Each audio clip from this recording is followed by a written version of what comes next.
এনসিপির তিনটে অপরাধ। নাম্বার 1, সে জুলাইকে কুক্ষিগত করেছে। ঠিক 71-এ মুক্তিযুদ্ধ যেভাবে আওয়ামী লীগ কুক্ষিগত করেছে, এনসিপি জুলাইকে কুক্ষিগত করেছে।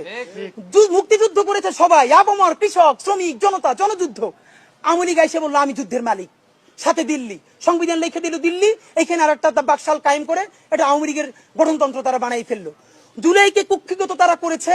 এই জুলাইকে কুক্ষিগত করার কারণে তারা দ্বিতীয় যে কাজটা করেছে, অনেকেই তারা দুর্নীতিগ্রস্ত হয়েছে। দেখেন আমাদের কলিজা ছিঁড়ে যায় এই কথাটা বলতে। আজ থেকে 10 মাস আগে যেই ছেলেটা দেখেছি সারা গায়ে আঘাতের চিহ্ন জুলাইয়ের আন্দোলন করতে গিয়া, সেই সব ছেলে মেয়ে মাত্র 8-10 মাসের মধ্যে কিভাবে কোটি টাকার মালিক হইতে পারে এই চিন্তা আমাদেরও ঘুম আসে না। 10 মাস তো, আরে রাজনীতি তো এখন 5 বছরের না, রাজনীতি তো 50 বছরের।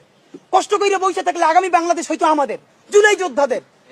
এখন তারা যে দুর্নীতি করলো, তারা তো এই সরকার পড়ে যাওয়ার সাথে সাথে কেউ যাবে দুবাই, যারা ফ্ল্যাট কিনছে, হাউজিং এ প্রজেক্ট করছে, ওইখানে ব্যবসা কিনছে, কেউ যাবে বিদেশ, যারা মাস্টারমাইন্ড হইছে। এই লক্ষ লক্ষ জুলাই জনতা কোথায় যাবে?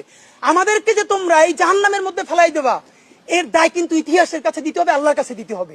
নাম্বার 2, আপনাদেরকে বলতে চাই, এই ঐক্য প্রথমত বিনষ্ট করেছে এনসিপি। এই যে জুলাইয়ের বৃহত্তর ঐক্য, কত মনে করে ফেসবুক একটা আছে, আগেও বলছিলাম যে ফেসবুক অ্যাকাউন্ট সব ডক্টর ইউনূসের কাছে জমা থাকবে। মন চাইলে এই পোস্ট দেয়, আধা ঘন্টা পর ডিলিট দেয়, এরপর 3 ঘন্টা পর হিসাবে দুঃখ প্রকাশ করে। ভাই এটা কি বাচ্চা কাচ্চাদের ওই হান্ডি পাতিল খেলা, যে ঠিক আছে খেলবো না, হারেই ফেরত দাও, একটু পরে এসে আবার ঠিক আছে খেলা শুরু করি?